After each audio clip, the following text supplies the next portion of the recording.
A very warm good morning to honorable dignitaries on the dais, esteemed HOIs, faculties, and dear students.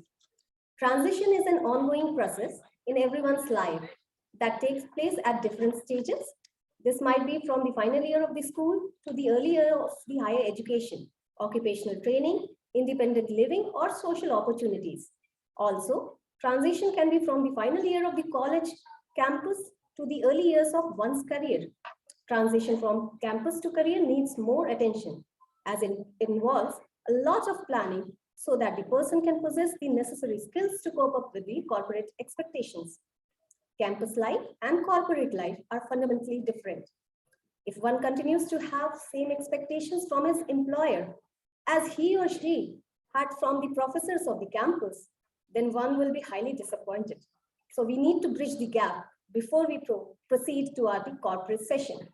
Proper planning would help in reducing the anxieties and facilitate the person to adapt new corporate culture and expectations successfully. So today we have gathered here for the workshop on transition from campus to corporate. On this very auspicious occasion, on the behalf of Amity Fraternity, I, Dr. Shweta Tripathi, and I, Dr. Khushbu Tripathi, extend a warm welcome to all of you. We are honored to have with us our chief guest of the day, respected Mr. Gajendra Chandel, entrepreneur board coach and mentor entrepreneurship, former group chief HR and transformation officer, Tata Motors Group. We have with us also our Vice Chancellor, Professor Dr. P.B. Sharma, and Professor Vice Chancellor, Pro-Vice Chancellor, Professor Dr. Vikas Madhukar, other eminent dignitaries from Amity University, Haryana. It is indeed pleasure to have you all here today. As it is the customary practice at Amity University to invoke the blessings of Ma Saraswati before beginning of any academic pursuit, I would like to invite respected dignitaries to the dais for lighting of the lamp. I would also like to invite Dr. Sunita Kumawat to recite Ma Saraswati Shloka. Dr. Sunita, please welcome. Thank you, Dr. Khushbu.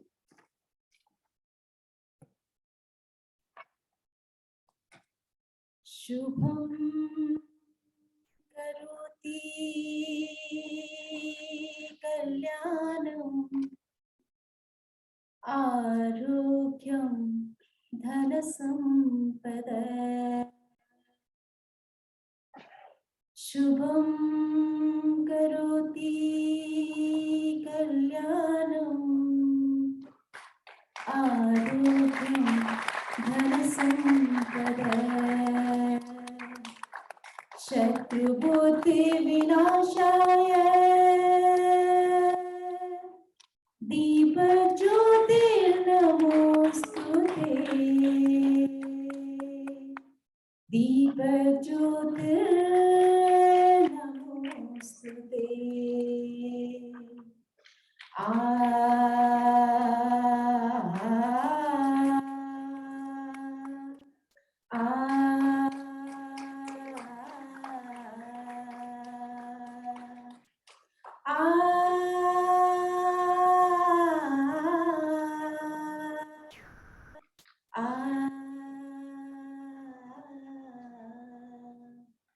Thank you, everyone. Dr. Vikas Madhukar, Pro-Vice Chancellor, Amity University, Haryana, specializes in finance and strategy and holds his doctorate in international finance from Kurukshetra University. Dr. Madhukar is integral part of Amity University, Haryana from its inception. He has a rich, varied experience of more than 22 years in teaching, training, research, consultancy, and administration. A guide, a mentor, he leads with collaborative approach and possesses excellent multitasking skills. May I now have the honor to invite Professor Dr. Vikas Madhukar, Pro-Vice Chancellor, Amity University, Haryana, to give his opening remarks. Sir, please.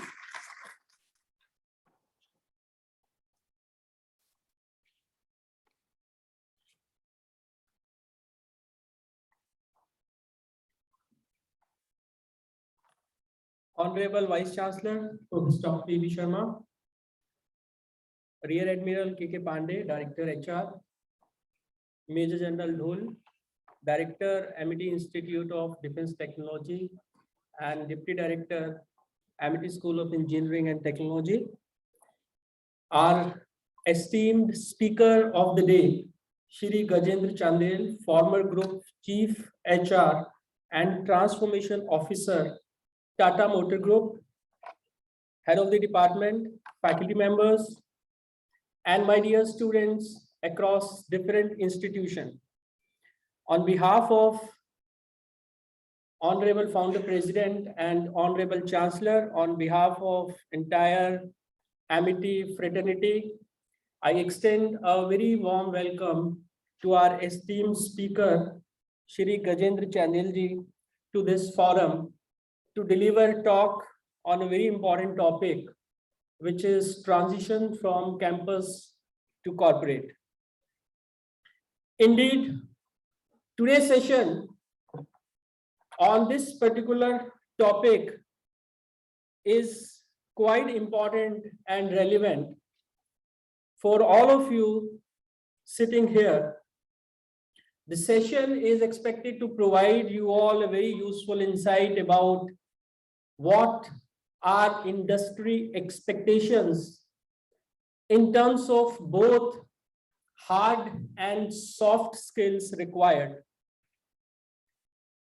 I mean, we have a different set of students. There are students, they are not aspiring to pursue a career in a corporate by taking a placement, but most of you sitting here are aspiring for a dream job. And of course, there are few others, they are looking forward to either have their own startup, their own business, or maybe they like to join their own family business. But in spite of the fact that whatever is the student outcome you are looking forward for, the topic has a high relevance for all of you.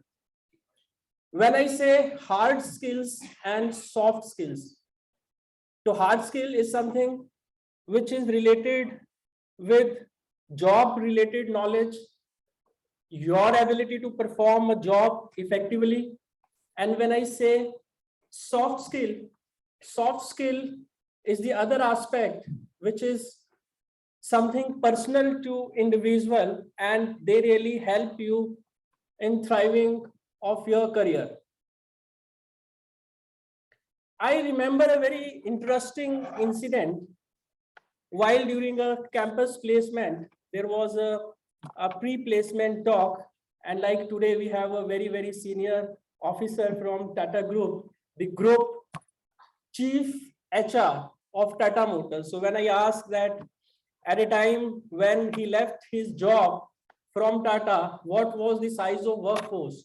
So he mentioned that he was heading more than 30 companies under Tata Motors, having employee count of around 80,000 to 1,10,000. So that was the size of HR which he was managing while he last left his job from Tata.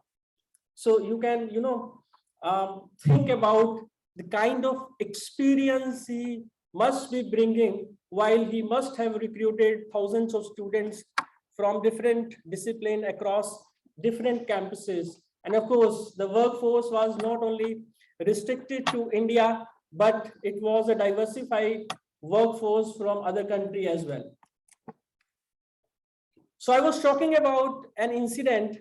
A group head HR was there in a forum where he was speaking to the student, and as usual the talk was delivered, and then the QA was kept open. So then there was one hand raised and the student stood up, and it was a very interesting question which was asked.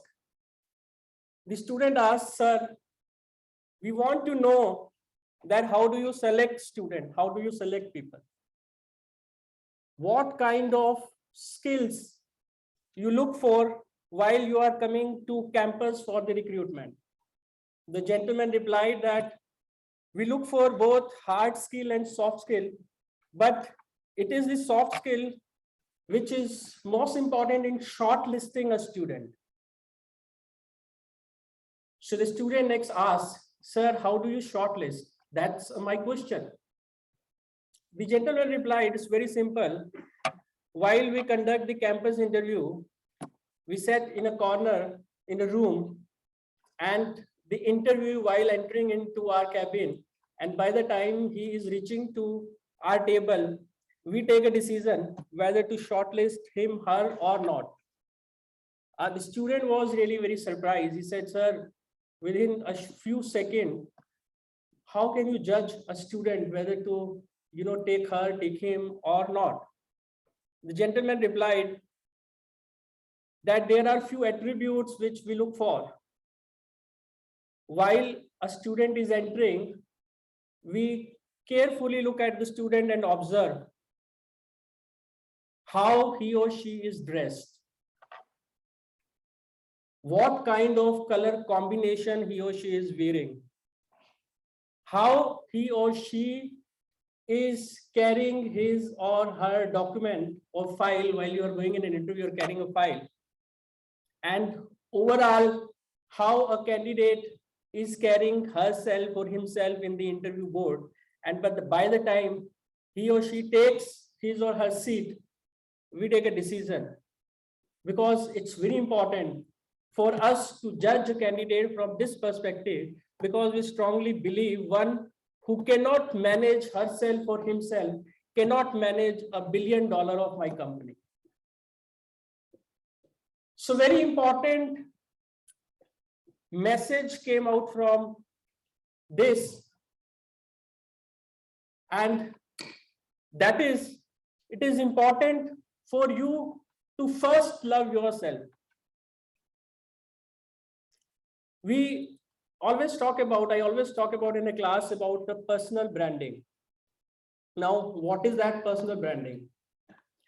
Personal branding means what kind of self-concept you have, or what kind of image you would want others to have for you.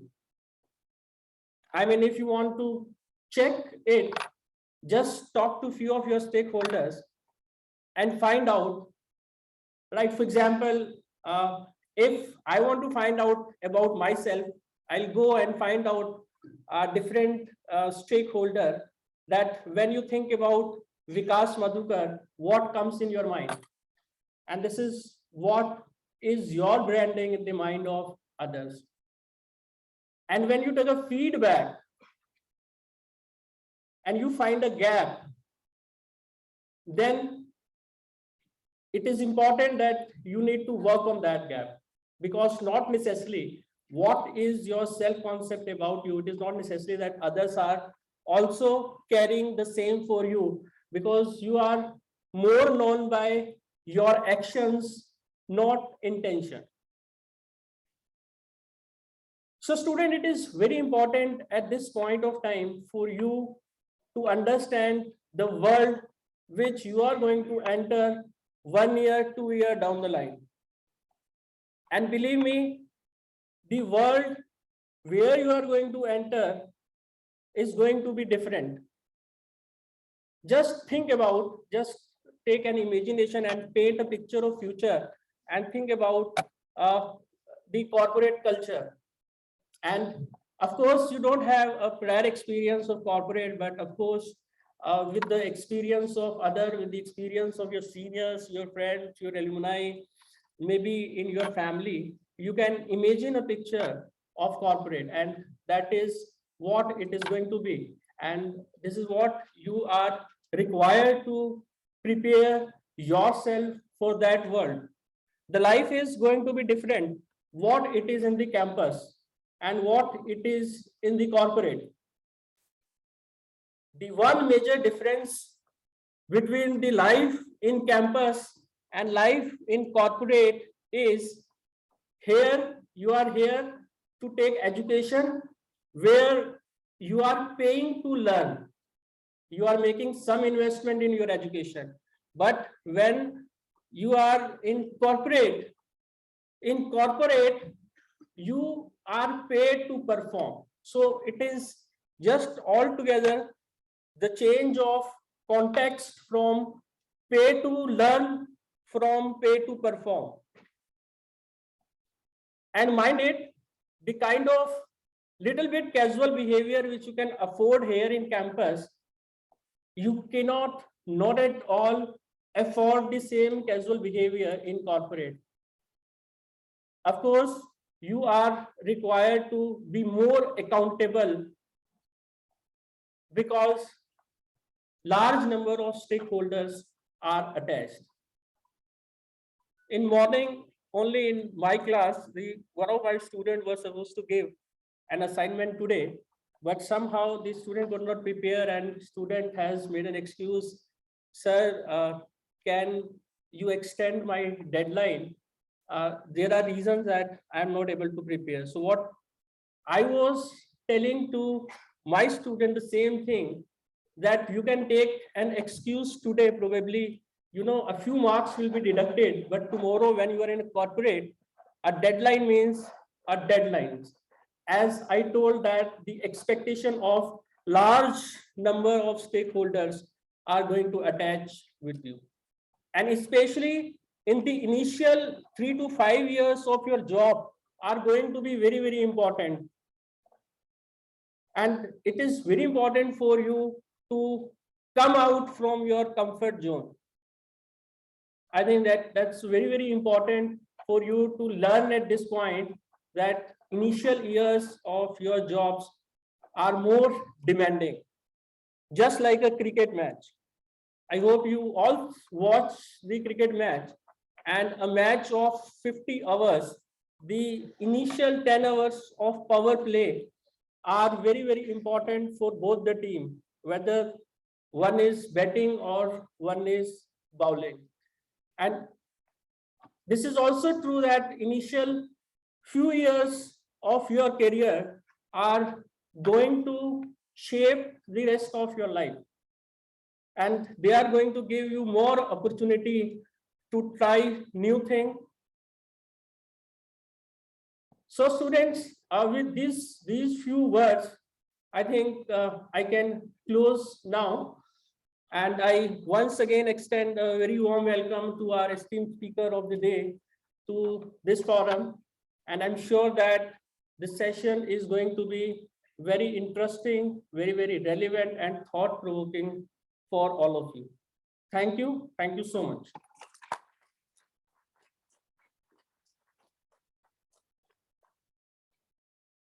Thank you so much, sir, for such an inspiring address. A reputed academician, Professor P.B. Sharma, the Vice Chancellor of Amity University, Gurgaon, has been the founder Vice Chancellor of Delhi Technological University, DTU. Professor Sharma is the founder Vice Chancellor of Rajiv Gandhi Technological University, Bhopal. He is a former professor of IIT Delhi. He is also the former president of Association of Indian Universities. A doctorate from University of Birmingham, UK, Professor Sharma, during his professional career spanning over 51 years, has made distinguished contribution to the advancement of frontiers of knowledge in the areas of mechanical engineering, aero engineering technology, power plant engineering, new and renewable energy resources, and knowledge and innovation management. Professor Sharma is a recipient of many awards and recognitions. Professor Sharma has been conferred with the honorary degree of Doctor of Engineering by his alma mater, University of Birmingham, in July 2013. Professor Sharma has also been awarded honor causa Doctor of Science degree by Dr. K.N. Modi University in 2019 for his outstanding contributions to advancement of science and technology, education and innovations. May I now request our Honorable Vice Chancellor, Professor Dr. P.B. Sharma, to kindly share his words of wisdom with our buddy engineering present here. Sir, please. Thank you so much, Dr. Khushbu Tripathi ji. Ladies and gentlemen, what a great privilege and honor it is for Amity University, Haryana, to have a very distinguished speaker from renowned corporate group, Sri Gajendra Chandel ji, with us this morning to address you on a very important and, in my opinion, something that holds a great promise for you to shape yourself for the world of work tomorrow, that is transition from campus to corporate. Mr. Chandel, a warm welcome to you on my personal behalf, on behalf of the entire Amity University fraternity, and on behalf of my Honorable Chancellor, Dr. Aseem Chauhan. Ladies and gentlemen, we have on the dais our distinguished Pro Vice Chancellor, Dr. Vikas Madhukar. We have Major General Dull, the Director of Amity Institute of Defense Technology. We also have Rear Admiral Pandey, the Director of Amity Academic Staff College of AUH. We have Dr. Sanjana Vij joining this program as our Program Director of Amity Staff College. And we also have Dr. Salini Bhaskar Bajaj, the Director of ASSET, members of the faculty, and you dear students attending this very, very important talk by Mr. Chandel. At the opening hours of this dialogue, to understand the transition between campus and corporate, it would be important for a person like me to remind you that the world of work is changing. The world of work is changing, the world of profession is changing, and the world of corporate is also changing.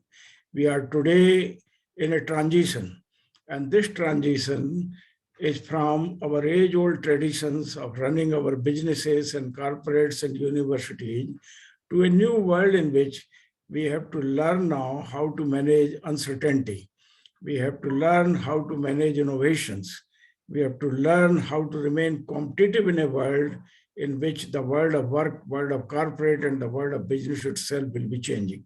And therefore, in this new world of uncertainty, the world of innovations and world of mind-boggling technology innovations and scientific advancement that are taking place, we need to now learn how we as students at the university position ourselves to manage this transition from campus to corporate.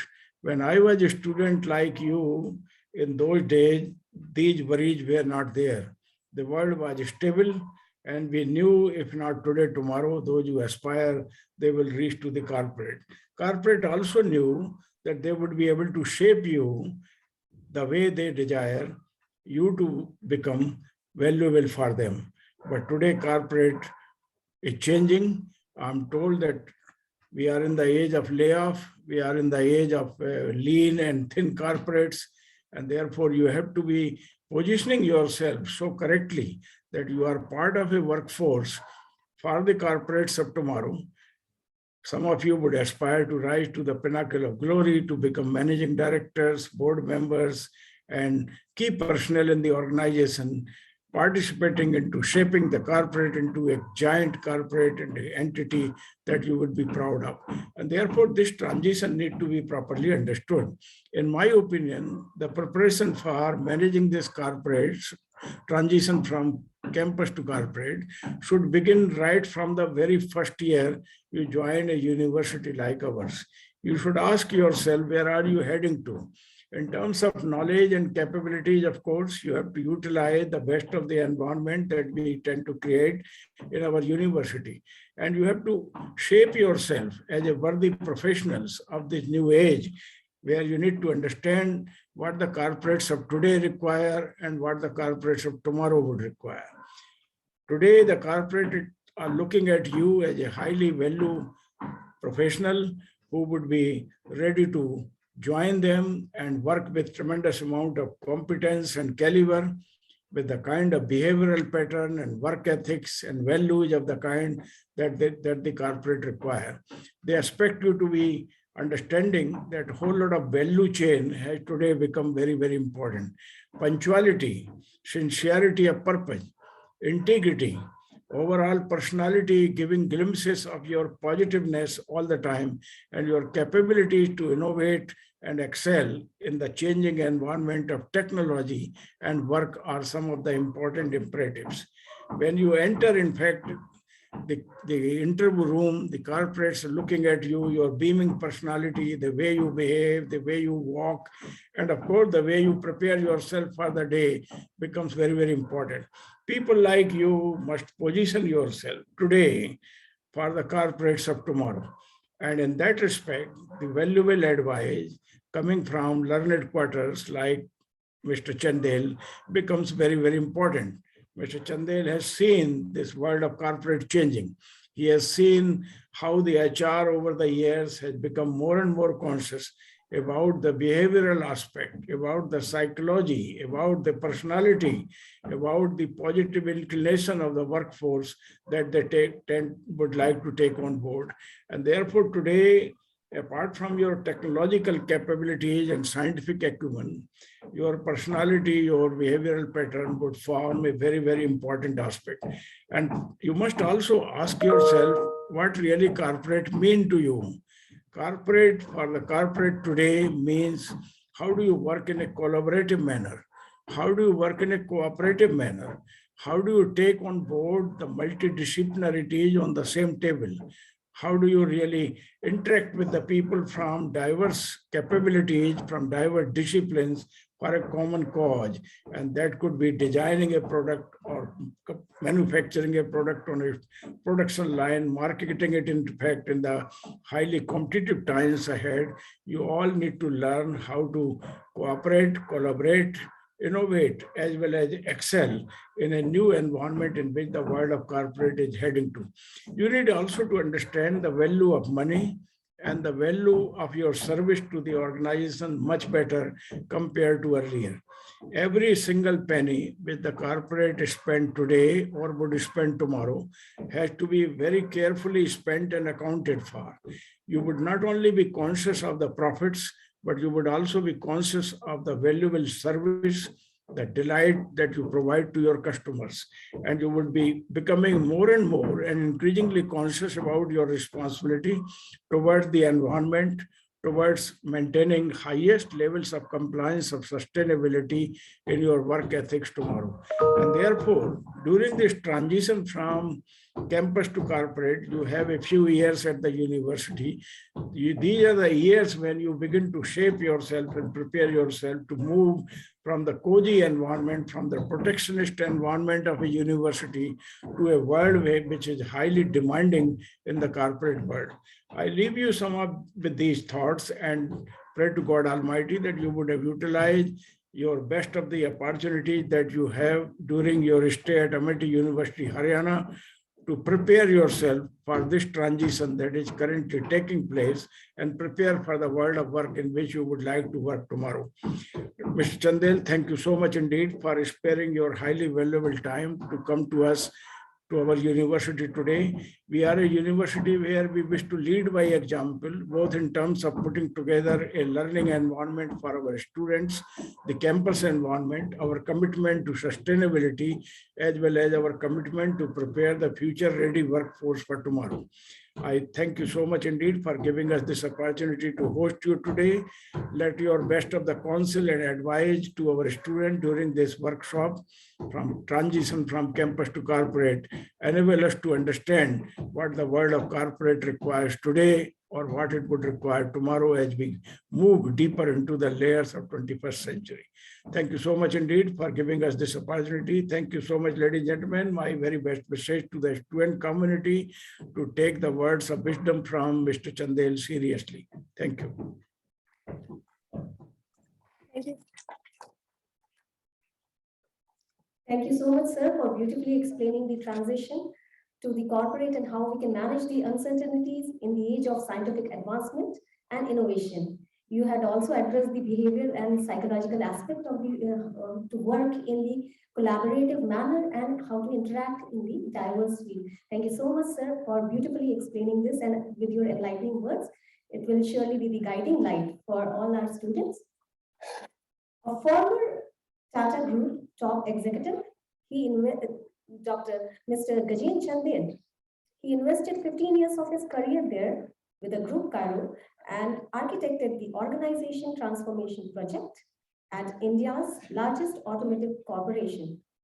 Tata Motors company's India's revenue grew from rupees 34,000 crore in 2014 to 70,000 crore in 2019 with a healthy bottom line, robust product pipelining, technological leadership, leading customer services, and strong pipeline of talent as well as deeply rooting and contributing to the societies it serves.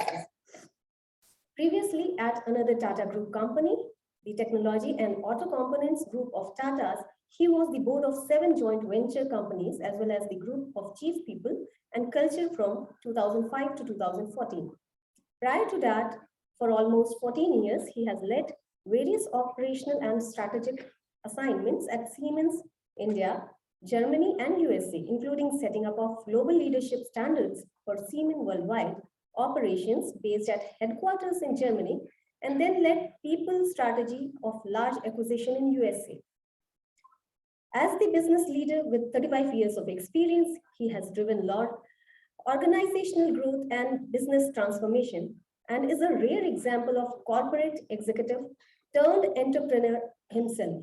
He coaches entrepreneurs and has promoted and is mentoring the number of startups in both product and technology field, while mentoring the founders of Agility Ventures and angel investor networks. He passionately coaches the entrepreneurs who dream big and are strongly rooted to ESG concept, realizing the dream Atmanirbhar Bharat for Atmasamman Se Bhara Bharat. He is also closely associated with Isha Leadership Academy, set up by Sadhguru, contributing towards building the world-class Indian entrepreneurs, entrepreneurship, and entrepreneur ecosystems. He believes in 3 convictions. First one, human is not a resource, but a bundle of infinite possibilities. Secondly, find purpose, which means it will follow. And the third, what you can imagine, you can achieve. So it is indeed a matter of pride for me to invite our Pro Vice Chancellor to facilitate our chief guest of the day, respected Mr. Gajendra Chandel ji, on the behalf of Amity University Haryana, and our VC sir kindly present online during the facilitation.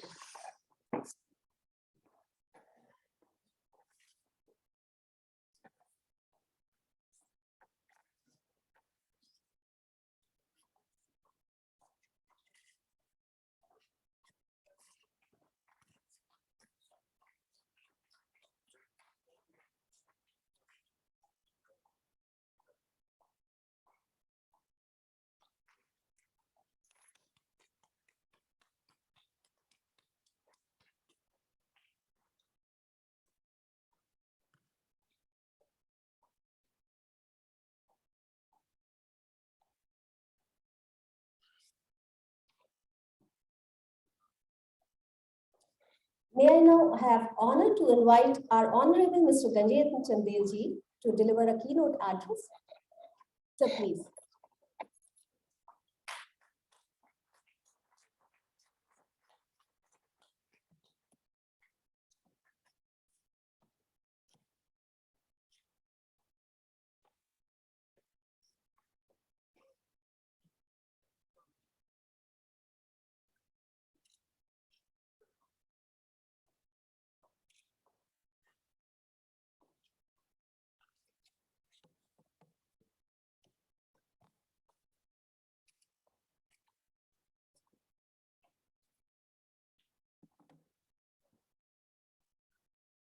Good morning and namaskar to everybody. Honorable Professor Sharma, I remember first meeting you almost 30, it was 1993, yes, now I remember. I used to be in Siemens, and I used to go every year for campus hiring. He was the principal of Delhi College of Engineering. So 93, 94, 95, 96. And every time I went to the campus, I made it a point to meet him. And he was gracious enough to spend some time with me. And we used to discuss not about hiring and recruiting, but more about other dimensions of the education and the education system. I remember discussing with him one of the aspects. At that point in time, the government was opening up the telecom sector. And I asked him, how many of the students from architecture are getting placed? And he was a little disappointed, and he said, it's hardly 20-30%. because that was not the best time for the architecture in this country. Today it is. So I told him, I said, why don't you ask the university? That time Delhi College of Engineering was part of the Delhi University. So I said, let's go together to the University Senate, and I'm prepared to come with you to even AICTE. And I had spoken to AICTE that time, that you give that flexibility to the college to reduce the number of seats in architecture and increase in telecom, because telecom was opening up big time. So those kinds of discussions I used to have with him.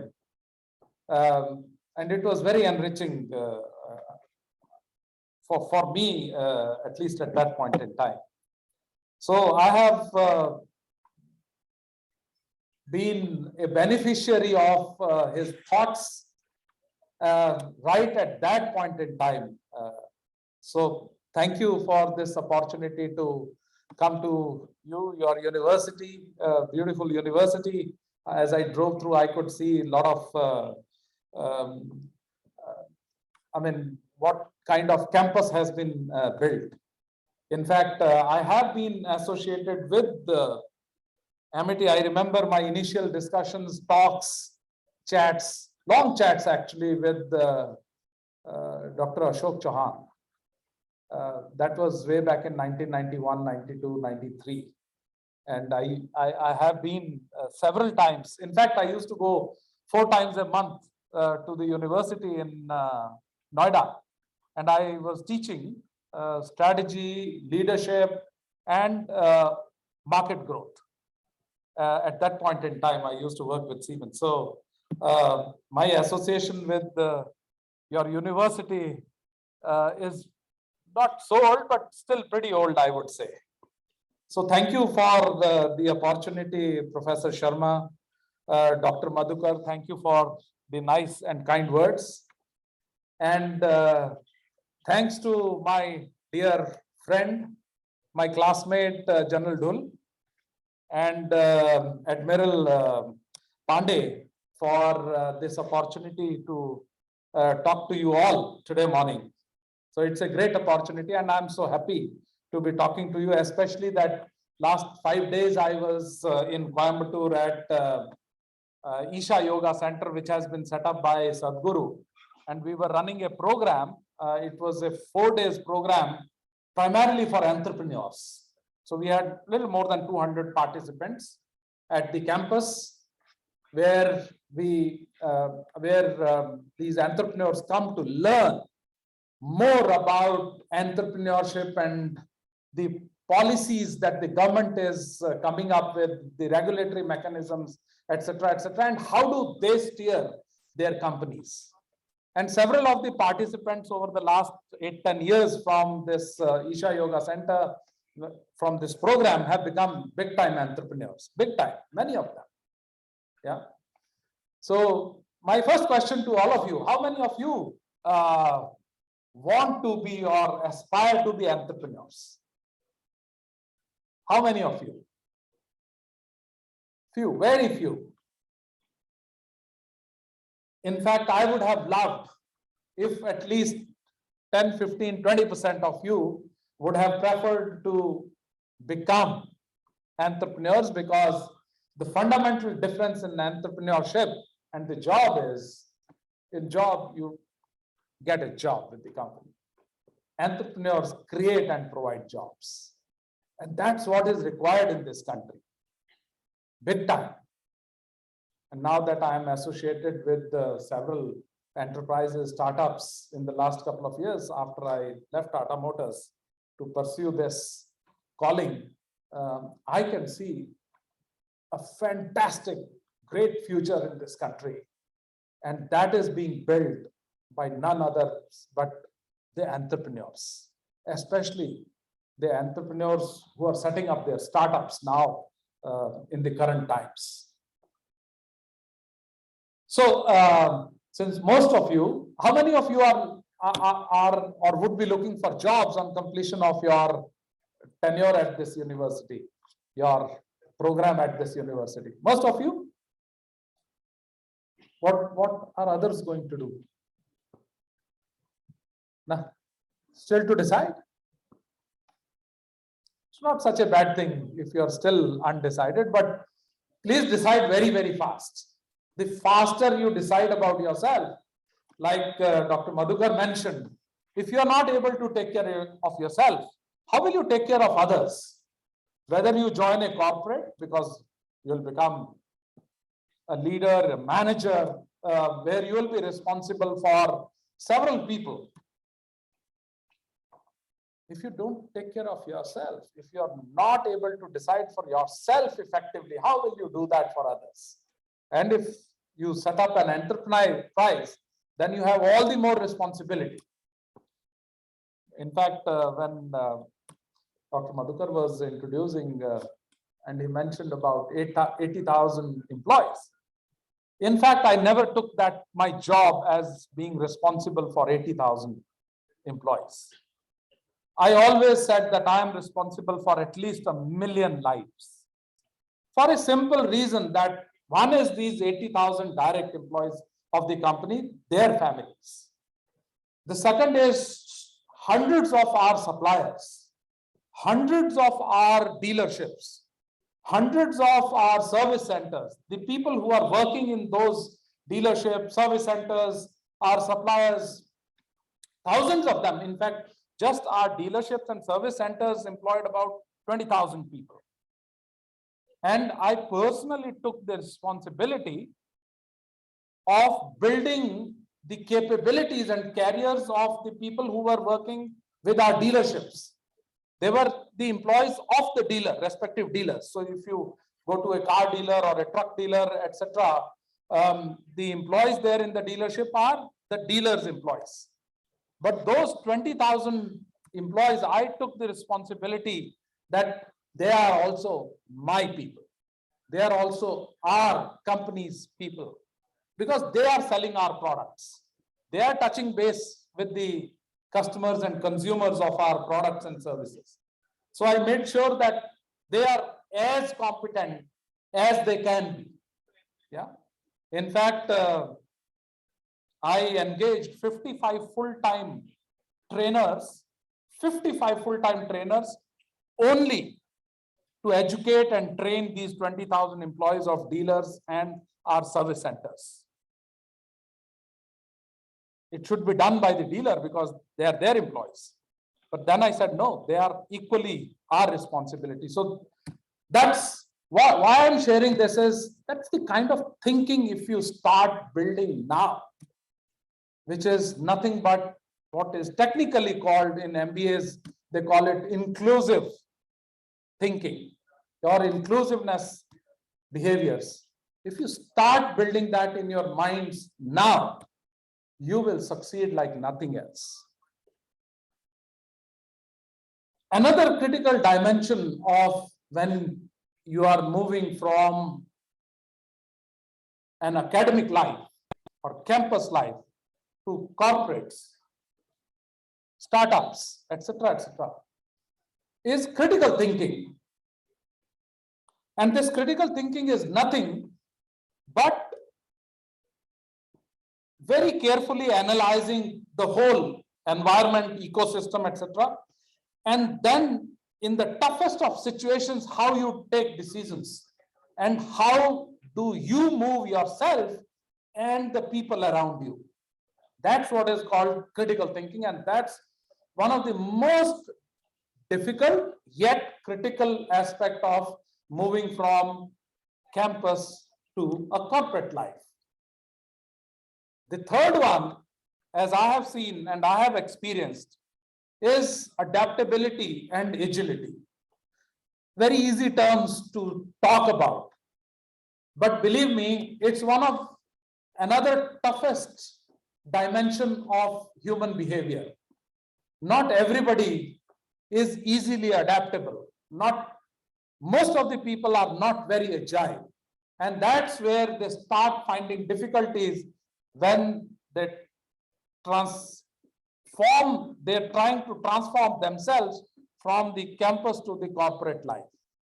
That's the biggest challenge that the individuals normally face: agility and adaptability. like Professor Sharma also mentioned, that the world of corporate is changing very, very fast. He also mentioned the times of layoffs, etc. My suggestion is don't get carried away by all these layoffs, etc., etc. These are all cycles in the industry. They will always come and go. They will always be there.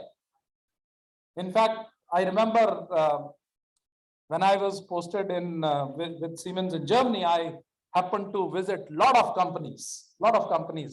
I was doing benchmarking, trying to understand the leadership systems, processes of various companies. And one of the companies I came across this very interesting facet that they had drilled into their organization. And that was nothing, and I could feel that in the air in that company. And that was nothing but, in a simple sentence, it can be called as manage every day as if you are in tough times, because that's going to come in any case. So which means that what they are expecting from the people is nothing but a high degree of adaptability and high degree of agility in the mindsets of the people. If you are adaptable, if you are agile, you will be able to change yourself accordingly. And I'm not saying that you become,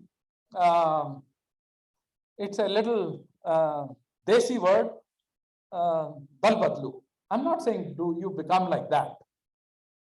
Adaptability and agility actually means you start navigating the ways, you start building your competence, your capability, your capacity, personal capacity in such a way that it becomes even more useful to the organization and to your team wherever you work. So that's very, very critical. Another dimension that I see most often, big gap, is communication. Professor Sharma also mentioned about it. It's very easy. Communication means I'm able to communicate. But how effectively are you able to communicate? It all depends on your thought process, your clarity of thought. And for your clarity of thought, you need to be having a lot of clarity of your purpose, your own purpose in life. What do you want to do? Why do you want to do it? How will you do it? If you have that, you will be able to more clearly think and communicate. Articulation is another dimension of communication. How well are you able to articulate the words and the usage of words and the patterns that you use in your communication? And I'm talking about both verbal communication and written communication. And I'm not talking about the communication that you put on Twitter or you put on your so-called Facebook or even WhatsApp. I'm not talking about that. That's not really the communication. That is messaging. Because what do you do? And I see that very often in the WhatsApp groups. If you have to send somebody good wishes on birthday, what do? MMHROD. What's that? You don't have time to even write fully many happy returns of the day. Actually, that's bad communication. I normally suggest people, especially youngsters, you better don't write that. If you don't have even half a minute to write a proper message, why do you even do that? It's just a tick mark. So what I'm saying is, when you communicate, be authentic in your communication, be genuine in your communication. And that will happen only when you love people around you. Otherwise, you will only do that MMHROD. That's not communication. Another dimension of moving from your cozy life in the university to a tough life in the corporate world. And I'm not trying to scare you. I'm only trying to prepare your mind for that. Is what is called as teamwork. It's not friendships. It is teamwork.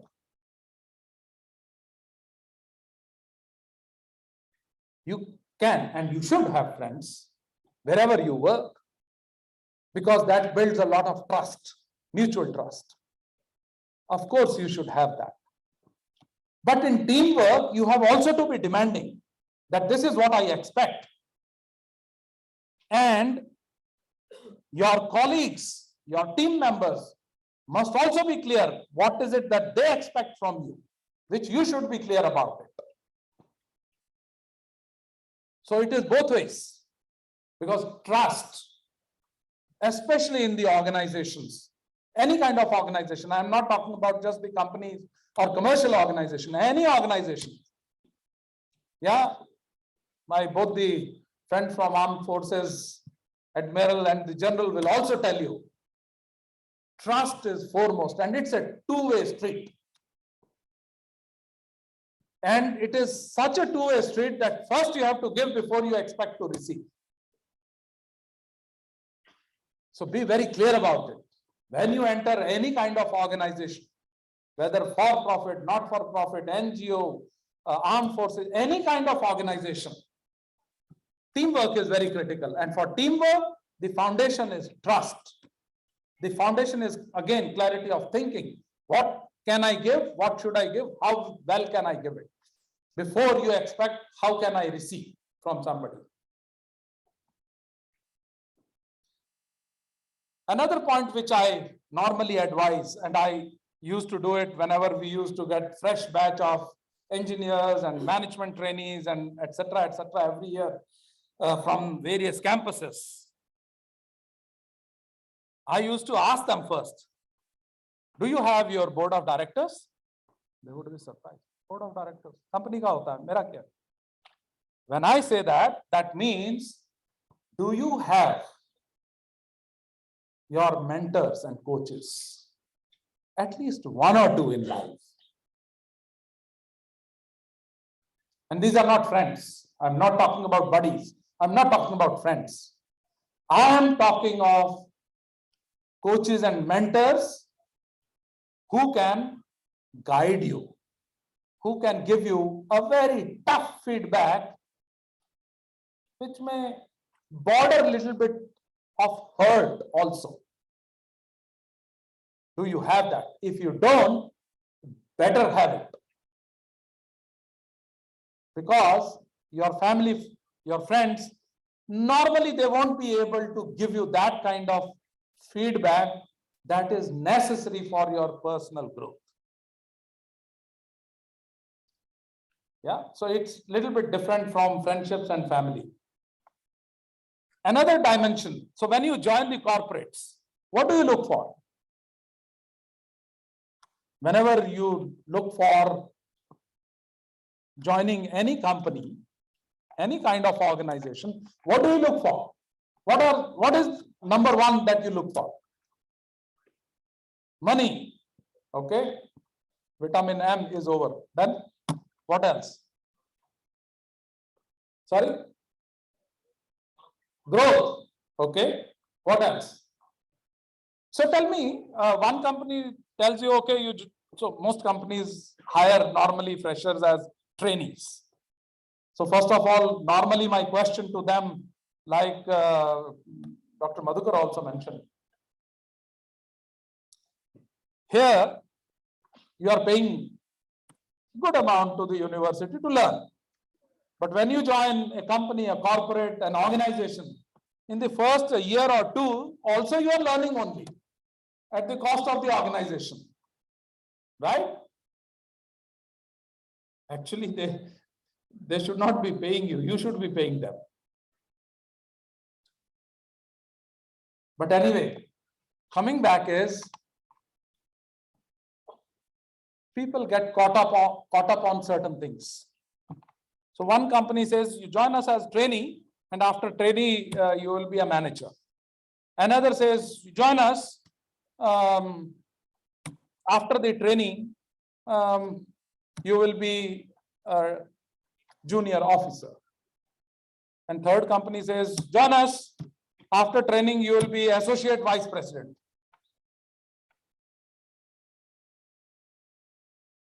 What will you do?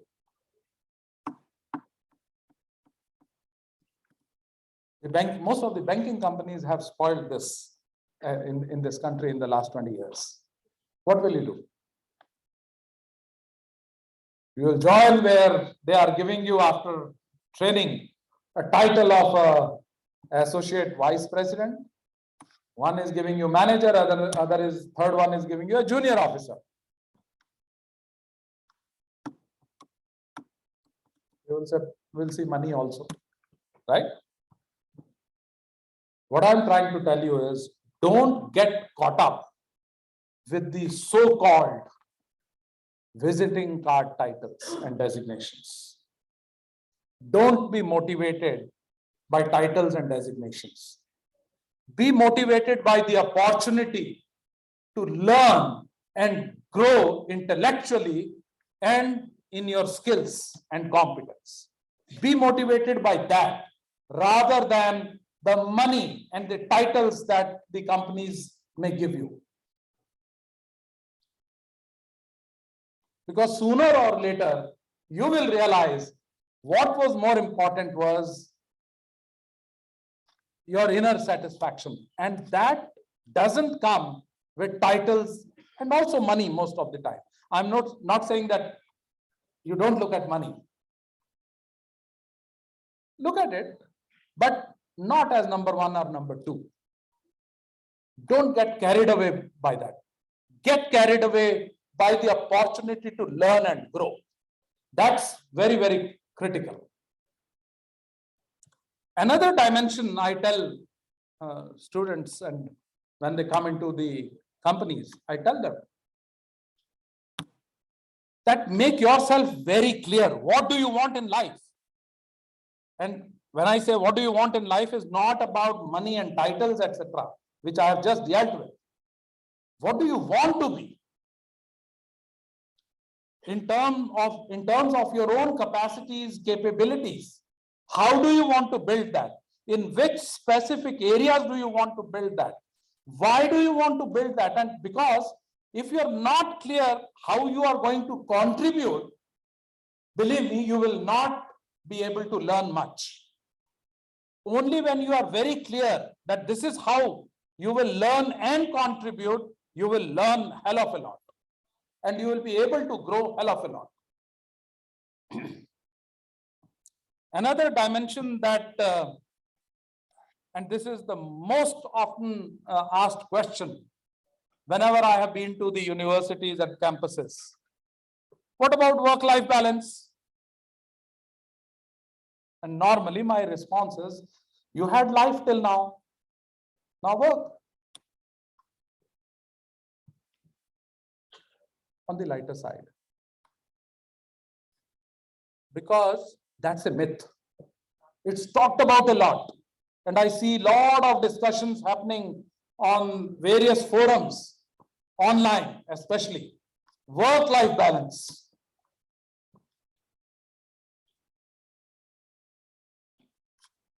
That's a pure myth. It's all about work-life integration. How well do you integrate your life? Unfortunately, we have picked up a lot of things from the American culture of TGIF. And I'm not talking about the restaurants.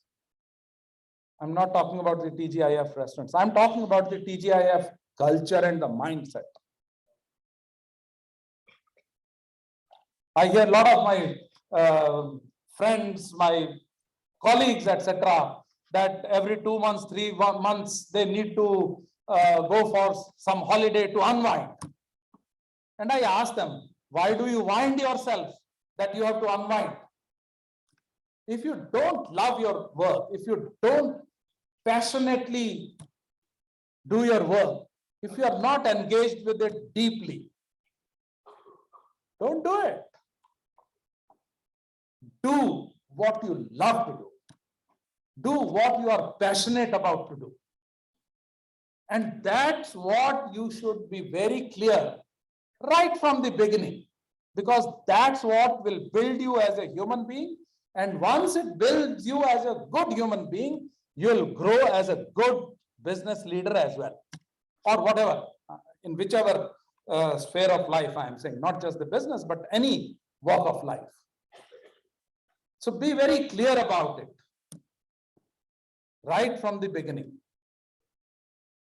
Even more clear when you are a student. So start bringing that clarity.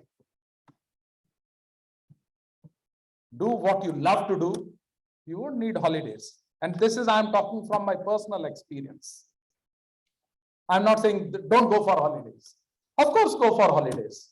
Your family also needs time out with you, for sure.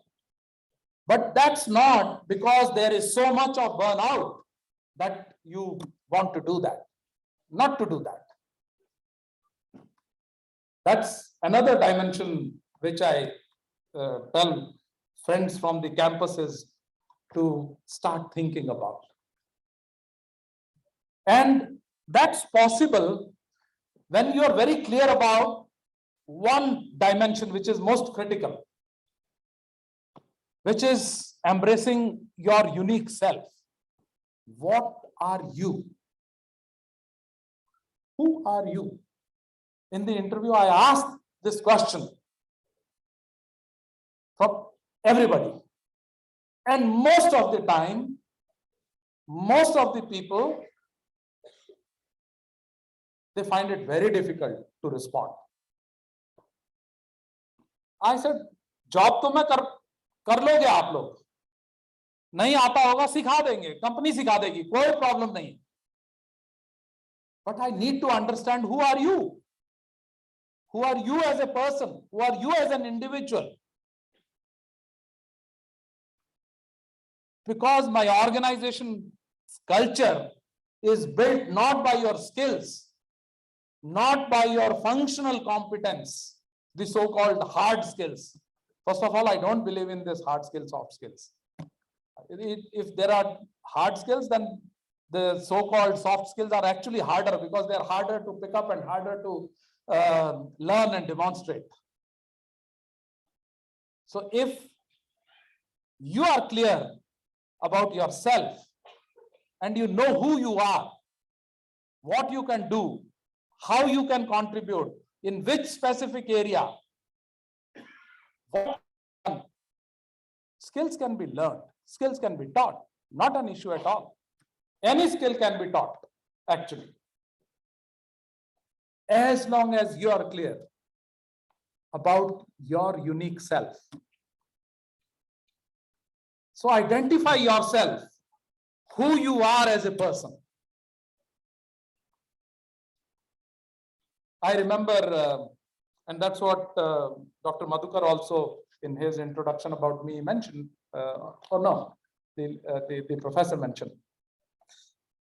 Find purpose, means will follow.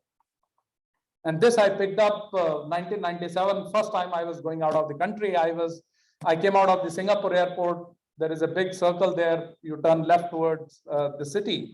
And there was a big hoarding there, very big hoarding.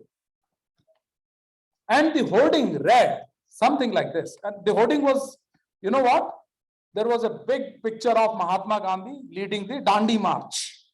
So I was a little taken. I told the driver, slow down a little bit while he was taking the turn around the corner. And then I read, on the top of that was written, find purpose, means will follow. So in your life, find purpose, means will follow.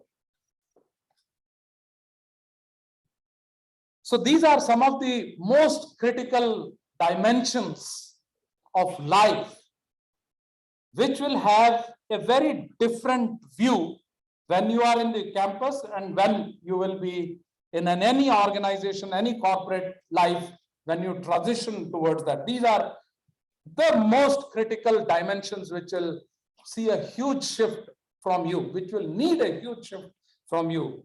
There are a few other points. One is flexibility, for example. And when I say flexibility, you need to keep your mind, not eyes, just the eyes. Your mind open towards opportunities. Don't get fixated that this is my skill. This is what I have learned. This is what I know only. At the same time, don't start getting into unrelated areas unless it's a hobby for you. So if you want to learn music, by all means. Any sport, by all means, for sure. But it should not happen that you, if you are engineering, for example, you are mechanical, that I want to learn something which is absolutely unrelated. And I'm not talking just about the technology. Unless you want to graduate into that field over a period of time. So keep this flexibility in your mind. At this same time, stay focused. Yeah, so stay focused on your core. Organizations which forget their core and they start getting into other unrelated areas, they normally lose out. They normally lose out big time. Yeah, so keep that in mind. Another very critical dimension, and that's again to do with your mindset, is what I call as staying power, which is nothing but a small disturbance, disruption happens in your office, in your team, with your boss, with your manager, anything, and you get disturbed. I'm not saying that don't be sensitive for sure, but don't get disturbed. So you should have, and that's why I see people in 5 years changing 7 jobs. I see lots of them. Because people say, and they write beautifully in their resumes, that they did this and this and this in 5 years. I said, you were in the company for 6 months. What you did, you don't know what is happening to that company or that department or that team where you were working, where you took certain decisions. You walked off when you found some difficulty. So you need, and nothing, I think, who else better than the 2 veterans of the armed forces, that this is something which is very critical, not only in defense, but in our lives as well. That you should have that conviction and determination to stay on, and not just stay on, but to make a difference there. Even if you get disturbed, because tough times will come in any case, and they will keep coming. But if you don't have that conviction in you, you will get swayed and you will get blown away. The other dimension is learn new technologies. So if somebody talks of artificial intelligence, blockchain, machine learning, industry 4.0, IoT of things, etc., Internet of Things, etc. It should not happen that it just flies over your head. I'm not saying that become master of it, or you should know everything about it. But you should know a little bit. What does it mean? What can it do?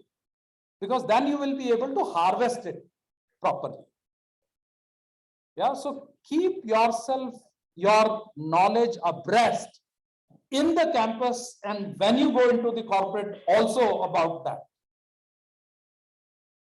And along with that, be comfortable. Actually, I've seen the best of leaders, the best of managers. They are not only comfortable with uncertainties, they love uncertainties, because that's what takes them up. You know, kites rise against the wind, right? And have high self-confidence. It should not border arrogance. High self-confidence. That's very important, very critical. So these are some of the things. Happy to answer any questions if you have.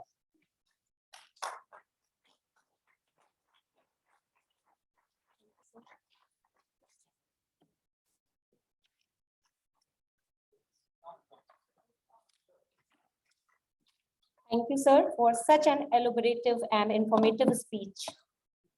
So thank you for reminding our students the few highlighted words. Manage everything at your tough time. High degree of adaptability and agility is required in one's mind. There are few more words which I must highlight. Clarity of thought and work-life balance is required when you are moving in the transition phase of your career.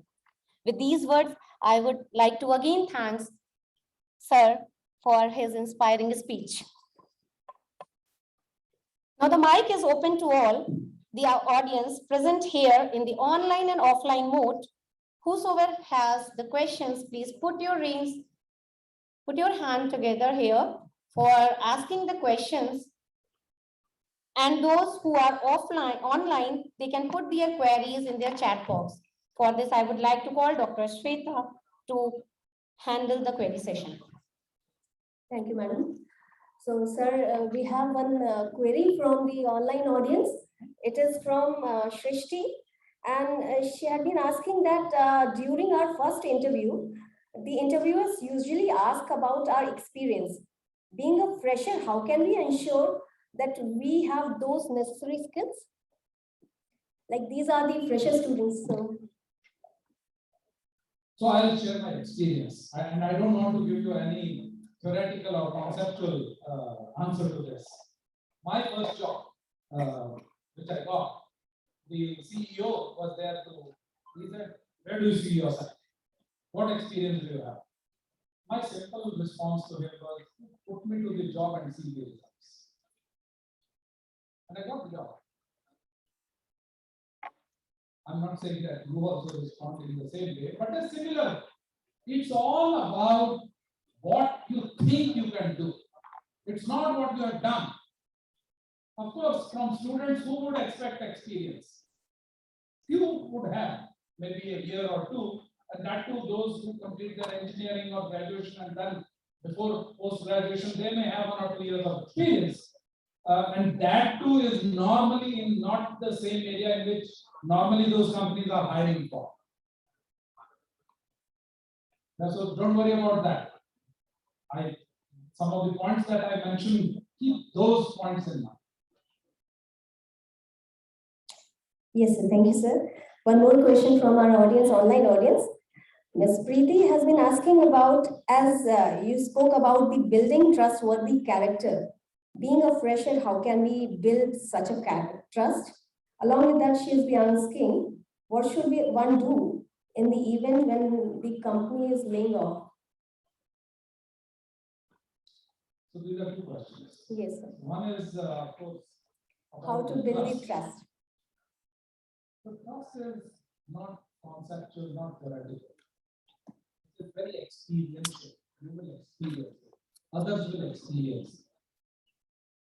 And that has to be built from day one that you start any relationship.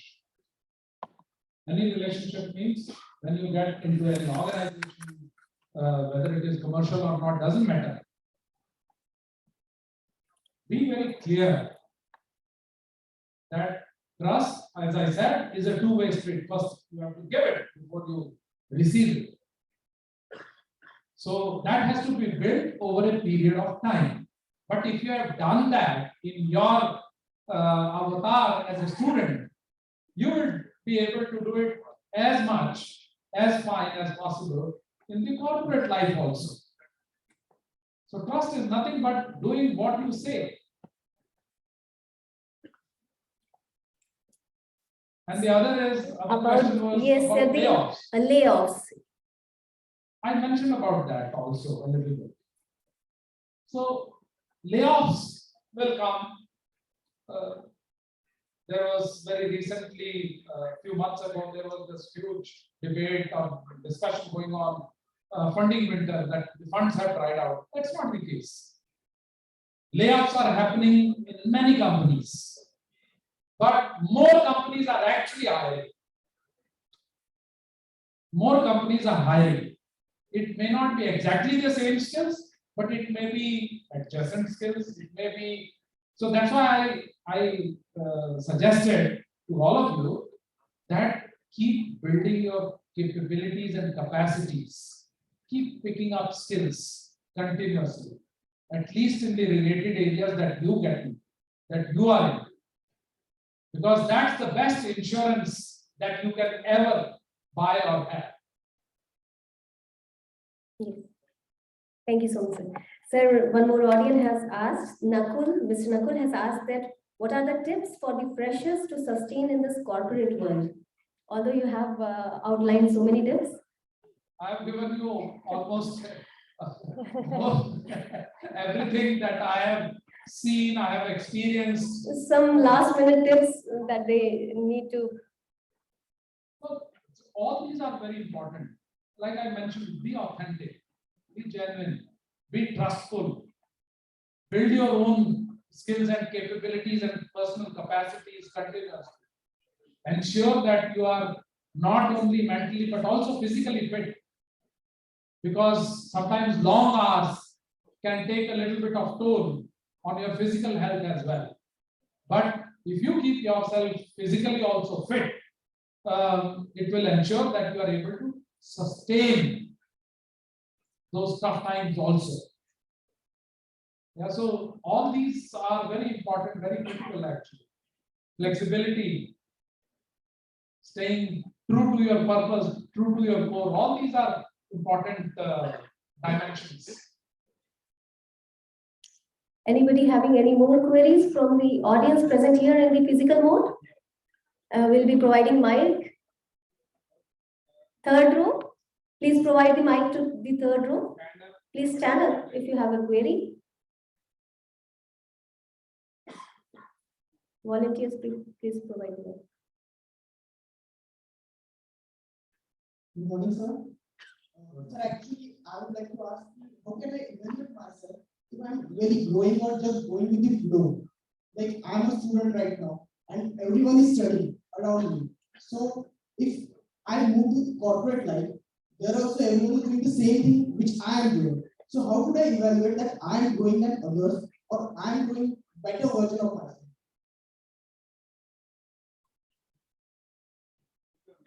Simple. So, myself, Rishikesh Garo. I'm from Masters Defense Technology. Very good. So happy to see somebody from the defense technology studies right now. See, normally we think that we have to be better than others. No harm in that, but that's very limiting. Suppose you are capable of making 1 million in a year, or you are capable of growing to a certain stature. Somebody grows more than that, then it becomes a problem for you. Whereas it should not. You should only be looking at how well can I do whatever I do in life. I will do it better than anybody else can do it. Whether others do it or not doesn't matter. But when you build a mindset of excellence and you are passionate about it, you don't have to look at anything else. You don't have to look at certificates for that. Yeah, so normally many companies, individuals, best manager, best company, best this, best that. Don't worry about all those. As long as you have a mindset of excellence, you are driving towards perfection, because perfection is a state which is never achievable, right? Not achieved, never achieved.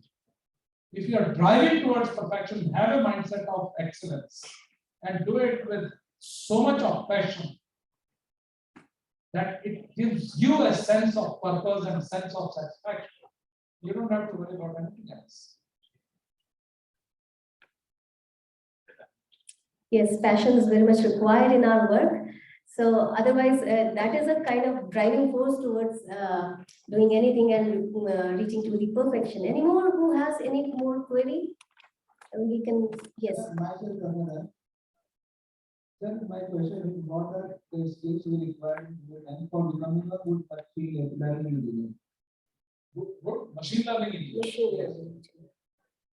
See, normally we think that what you learn in theory is something which will help you to excel. But believe me, that's a foundation. That's only a threshold. In any walk of life, in any field of study, in any field of learning, excellence really will come with execution, with application. You can learn a lot of theory, lot of concepts you can learn. How actionable, how doable, and how well you do it, how well you apply it. That's what makes all the difference. So whenever you are learning anything in the classroom, for example, go back and look how will you apply it? What will you happen when you apply it? And learn from that. So applications is the best form of learning. And when you make mistakes, that's even better.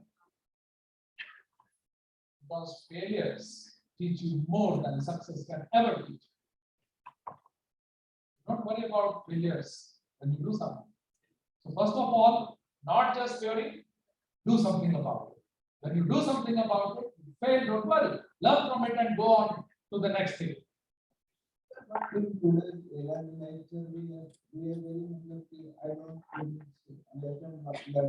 learning from the practical point of view, like in what company, what the scope of how I will work. So, how could I have to work machine learning from there? Do some project. Any kind of project it could be. It could be in your campus, it could be outside. It could be part of some competitive arena. It could be, and so there are various organizations which undertake these kinds of projects. Be a part of those projects, because these kinds, whether it is artificial intelligence, machine learning, etc., these are best learned by doing, not just by in the classroom. But that's necessary. I'm saying it's not that you can straight away start doing. You need to learn the theory and concept. Yeah, at least the bare minimum you need to do that. But it's best learned in practice. So look at the possibilities where you can get a project experience. That's the best way to do it. And projects also, not in large companies, but with the startups, you will learn 10 times more than what you would learn in a large organization. These kinds of learnings, especially. Whether it's blockchain technology, for example. Get on with, find out where you can get yourself associated with some kind of project. And there are ample of opportunities to that, ample of opportunities to learn. Any more queries from the audience side? Yes, please provide the mic. Puneet? Yes, student, please stand up.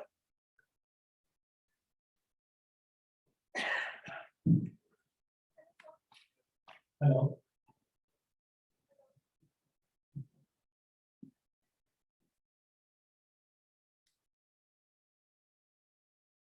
Hello, sir.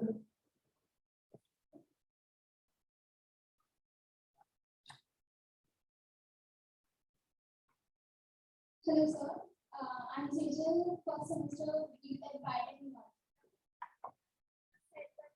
It's very important to have mentors in that. So right now, I don't think I have any. So how do we find?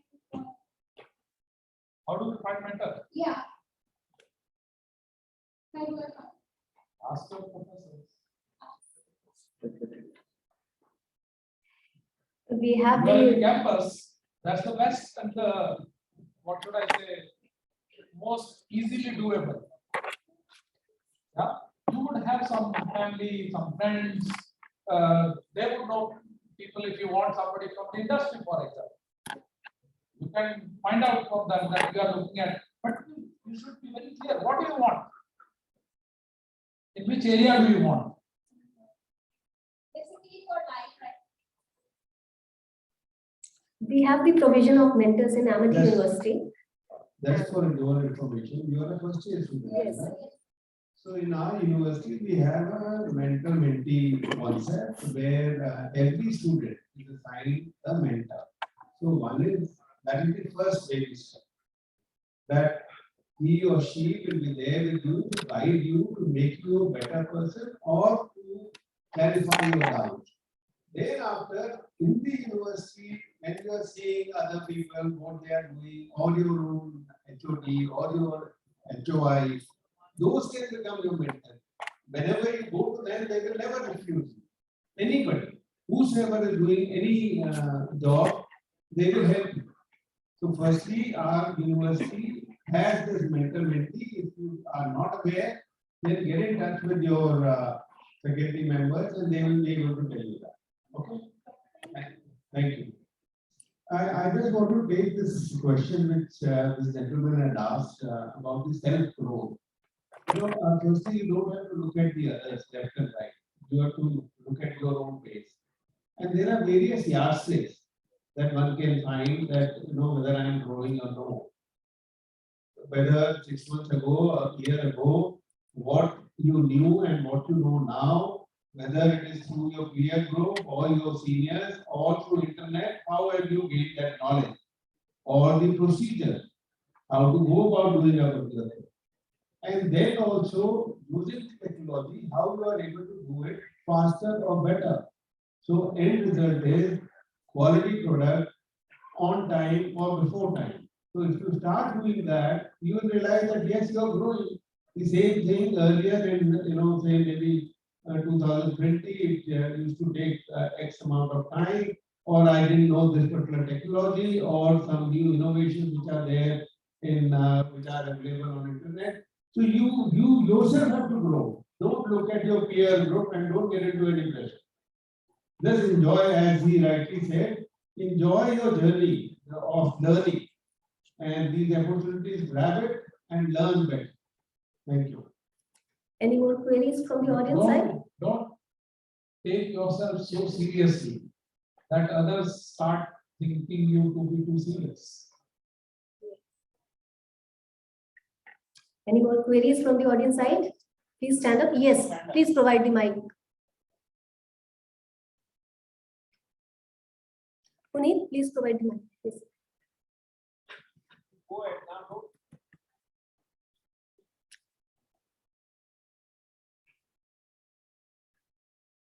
So,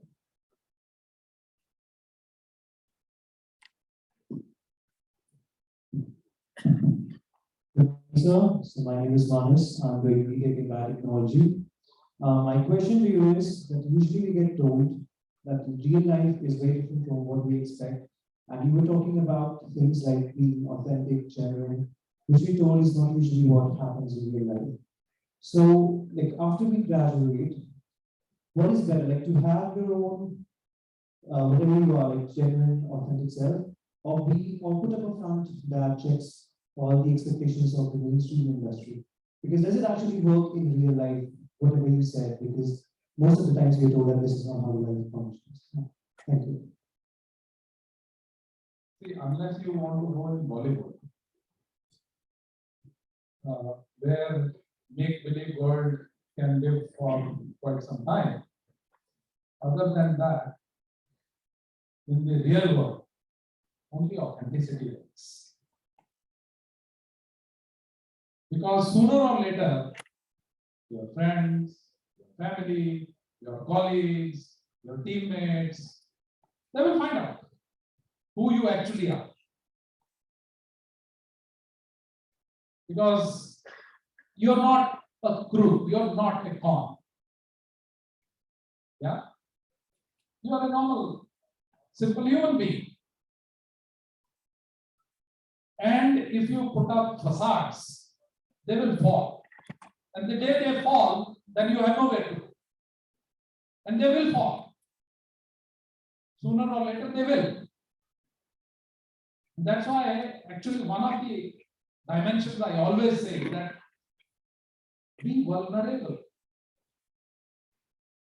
It's very difficult, actually.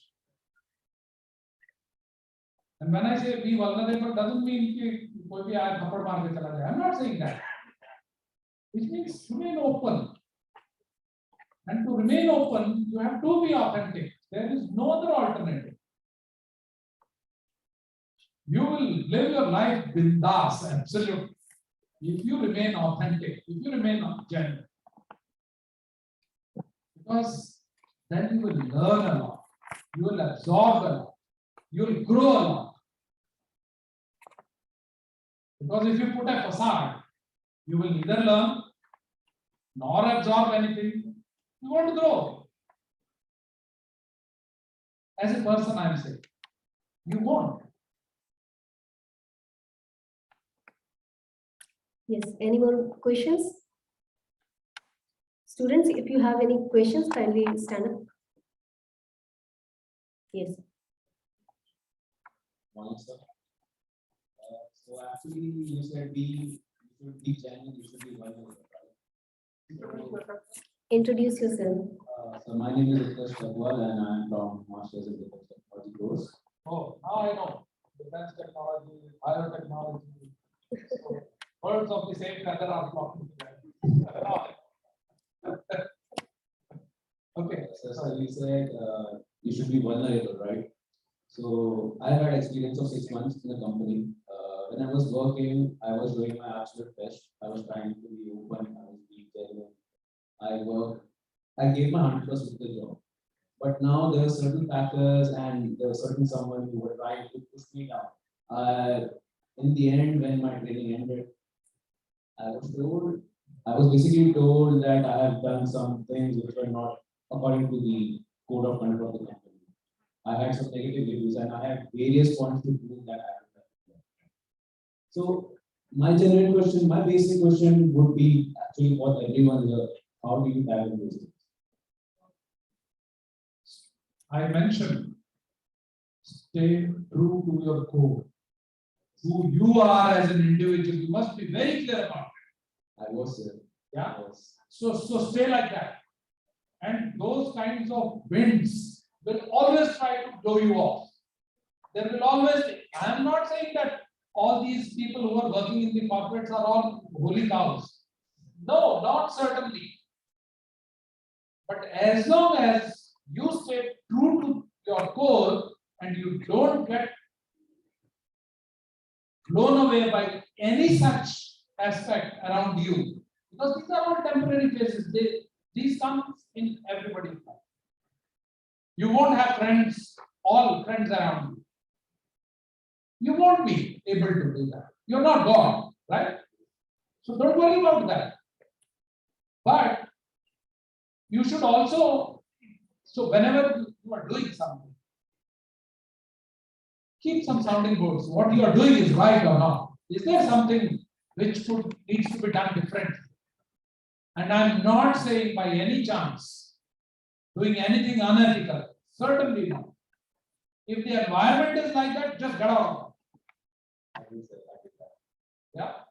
So it could happen that you landed in a place which was not meant for you. That's not the right place. Could happen. Yeah. This thing still demotivates you a lot, even though you try to be open and everything, this thing still demotivates you and pulls you down. How does a student or how does a person who is actually working a pressure? I mentioned that it is your inner strength which will carry you. Thank you very much, sir. Any more queries?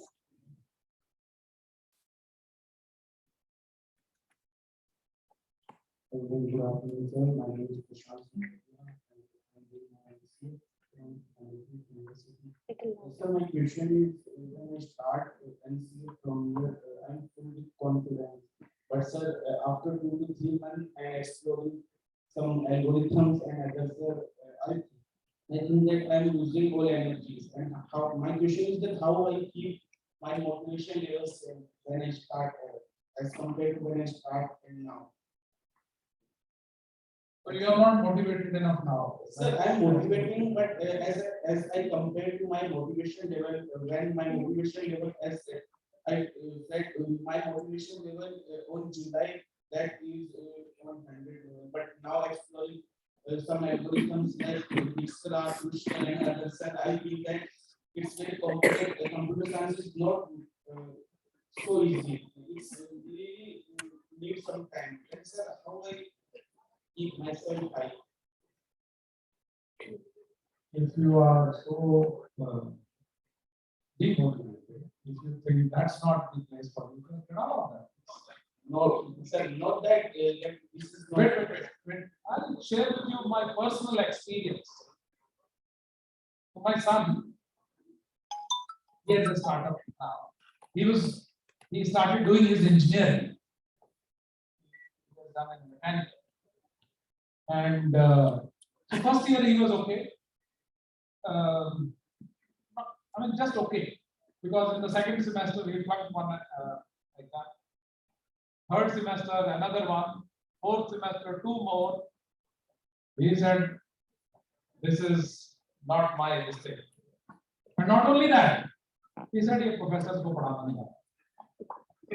This is bekar, they don't know how to teach." And to that extent, he said, look, one day sitting on the dining table, and he says, I think I need to design some program for my professors how to teach. And I have not come from that kind of school. I said, तेरी समझ में नहीं आ रहा है, तेरे interest का नहीं है, you stop. Why are you telling professors? Because I have come, my generation has come from that professors, teachers, their gurus. So I said, nahi aa raha to band kar dena. And after second year, he dropped out of the college. He said, yeah. I told him, I said, you want to do BBA, you want to do BCom, you want to do something else, BCA, kuch. He says, nahi, kuch nahi hai. It's making me down. These studies are making me down. To that extent. Huh? And then he started, kuch nahi, newspaper padho, ye padho, wo padho. He started traveling to the villages and all that. Then he got very disturbed with the plight of farmers. So he said that I want to do something about the farmers. He got into this, what is called as hydroponics technology.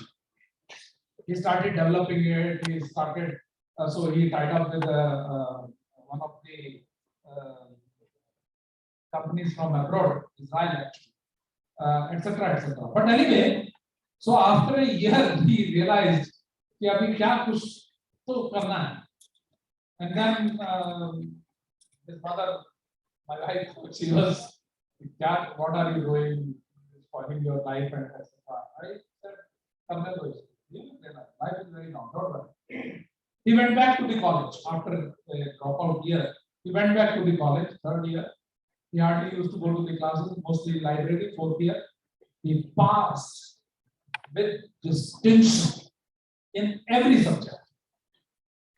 Yeah, because he found some purpose for himself. Yeah. So find your purpose. Means will follow.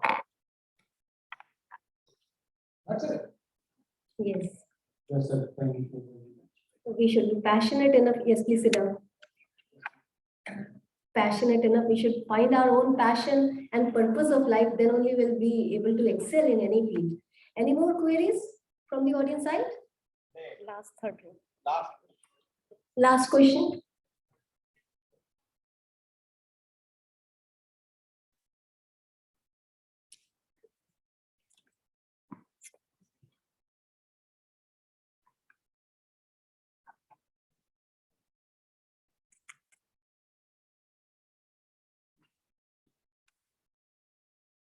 Welcome, sir. Sir, I am Dipanshi from BTech. There is a saying that we are the average of 5 people around us. So, how to choose people wisely around us? I have also heard this many times. Please don't forget that people around you are also the average of 5 people around you, including you.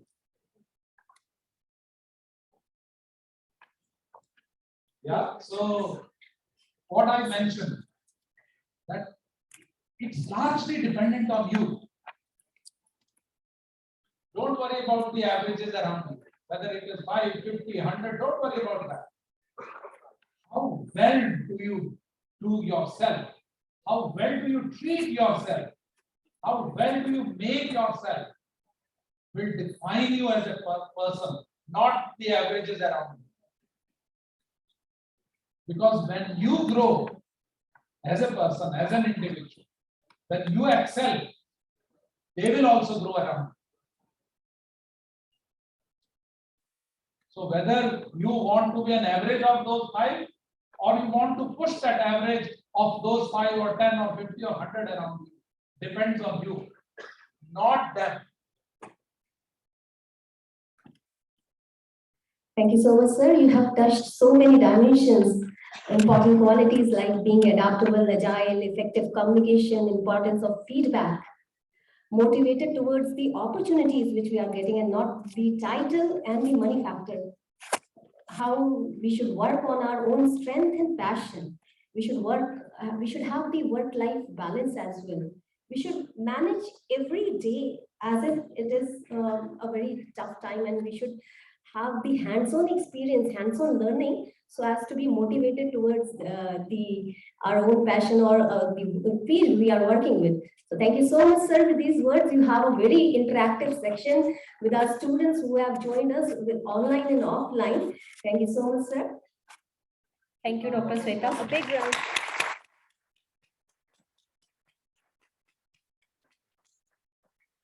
Thank you, Dr. Sweta, to handle the query sessions. And I once again say to all of our participants, those who are online and offline, just give a round of applause for yourself.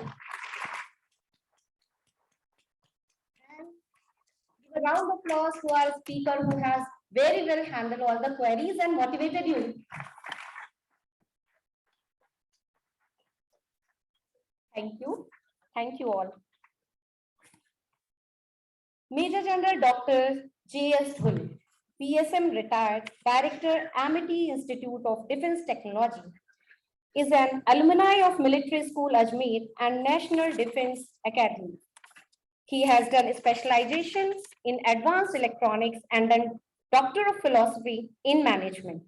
He has more than 37 years of experience. He has commanded the largest industrial establishment of Army, namely 510 Army Base Workshop, Meerut, and has also steered a very large academic institution of Army based at Secunderabad.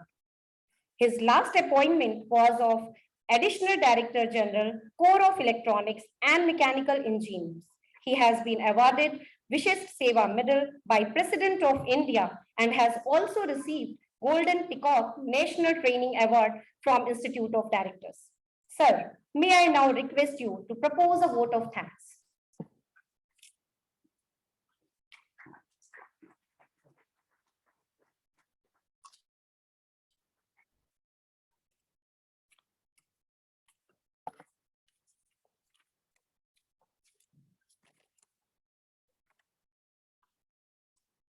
Good afternoon, Mr. Gajendra Chandel, our Honorable VC Sir, Pro-VC Sir, Admiral Pandey Sir, dear faculty and students. It's indeed a great honor for me to be here in front of you. You must be knowing that a person who is an entrepreneur himself and who is mentoring so many startups, he could devote some time and came to the campus in spite of this approach road that we have. But let me tell you, I'm sure those words of wisdom which our Honorable VC has given you and what our guest speaker has told you, kindly keep them in mind. And if you implement some of them, I'm sure your life will change. Right? Before I come to specific vote of thanks, I also want to tell you about the things that are on offer for you. You see, we keep talking about corporates, and corporates. I'm not telling you that that is not what is meant for you. What I am trying to tell you is there is world's largest employer within the country. Don't forget that. That is the Indian Ministry of Defense. You may not be knowing that Ministry of Defense of India is the largest employer, employing 29.2 lakh personnel. That includes defense personnel and the civilian personnel in various capacities. So kindly keep that aspect in mind. You can serve this setup both as a commissioned officer, since you will be graduates and postgraduates, and also as engineer in various capacities at different organizations. So I want to expose you to what all the government is doing for you or for the country. You must have heard about Atmanirbhar Bharat. This initiative of government is worth 20 lakh crores. Make in India initiative, the startup competitions which are happening. Just keep looking at it. Recent Defense Expo that was there. There were a total of 451 industries which participated, and in that foreign companies were debarred from participation. They had to have some MOU with the indigenous partner, and then only they could display the products. And there were a record number of MOUs signed. And besides this, you may be knowing that government has set defense export target of 30,000 crore by year 2025. Last year, in year 21-22, we already achieved target of 13,000 crore. And in this year, half year, we already crossed 7,000 crore export.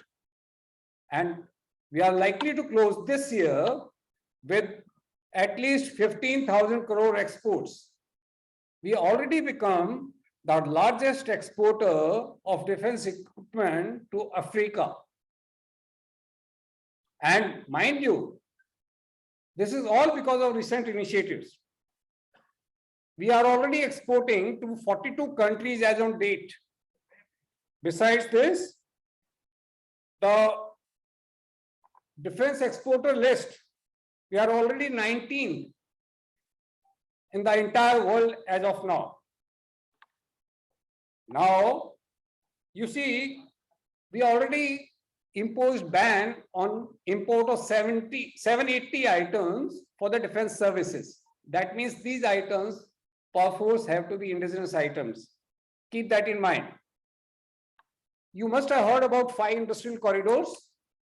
There are 2 dedicated defense industries corridors which are coming up, one in Tamil Nadu and the other in UP. This industrial corridor in UP is coming up between Lucknow and Jhansi, which is over an area of around 1480 hectares. And already 22 companies have taken the land there and they started the manufacturing. So, at the best initiative that government took was that the DRDO technologies they are giving to our defense industries free of cost. That is the best thing that can happen. Besides this, in news you must have heard, this semiconductor manufacturing is going to come up in a big way. Vedanta is entering into this, Reliance, HCL, they are also entering into freight. Now, besides this, another good thing that government has decided is 68% of capital outlay for modernization has been earmarked only for defense, and our domestic industry is going to get benefited by 85,000 crore worth of investment in this. And in defense services, we have something known as long-term perspective plan, right?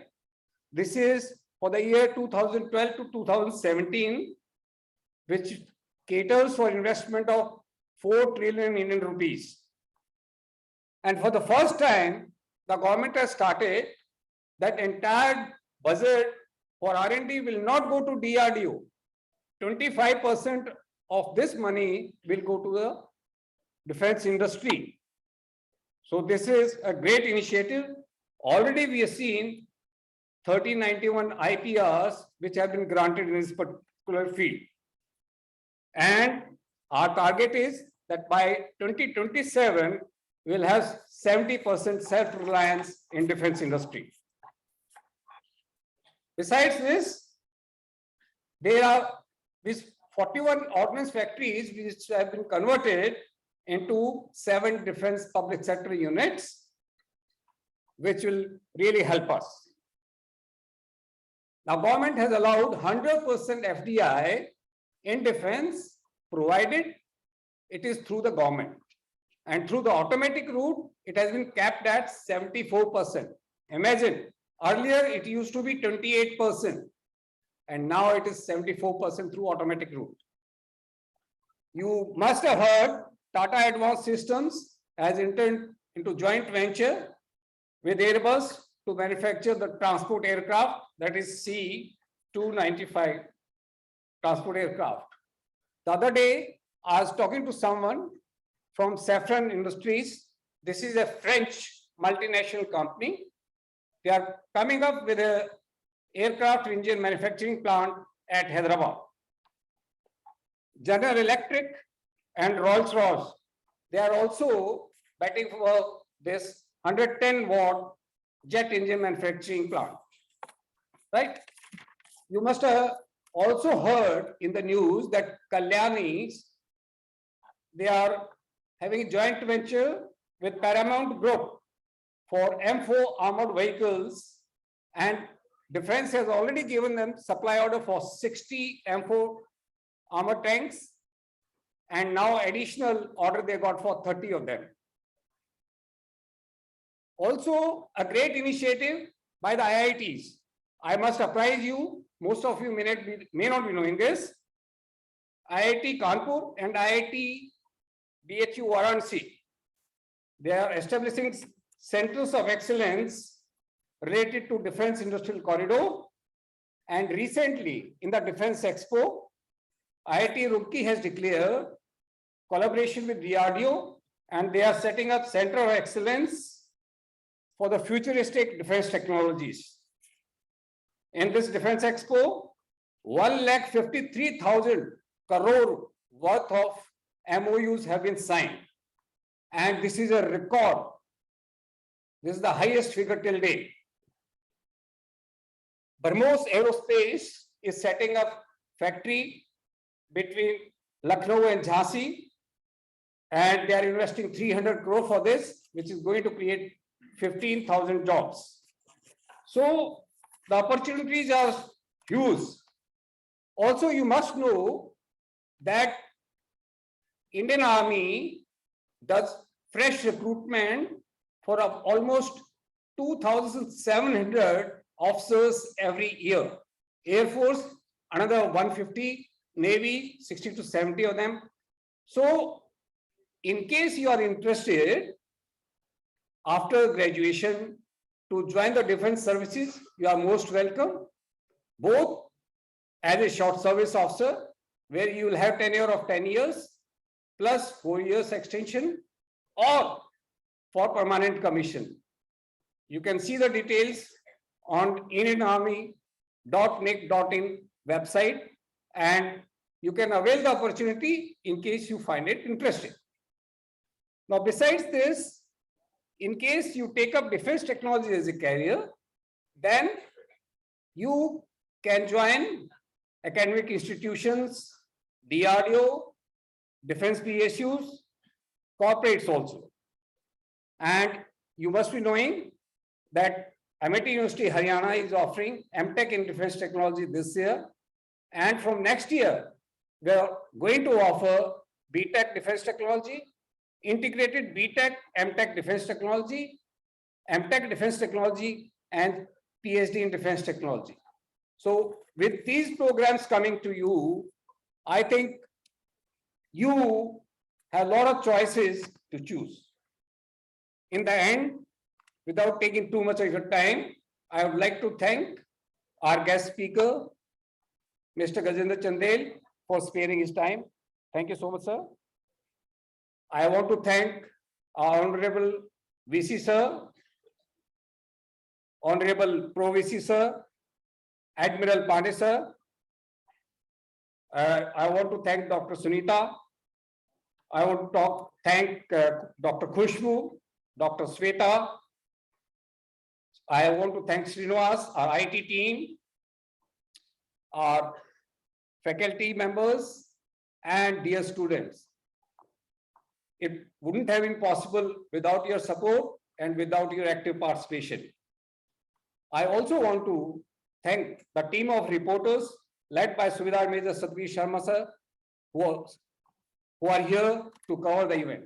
Thank you so much for sparing your time. It was nice having you here. Thank you.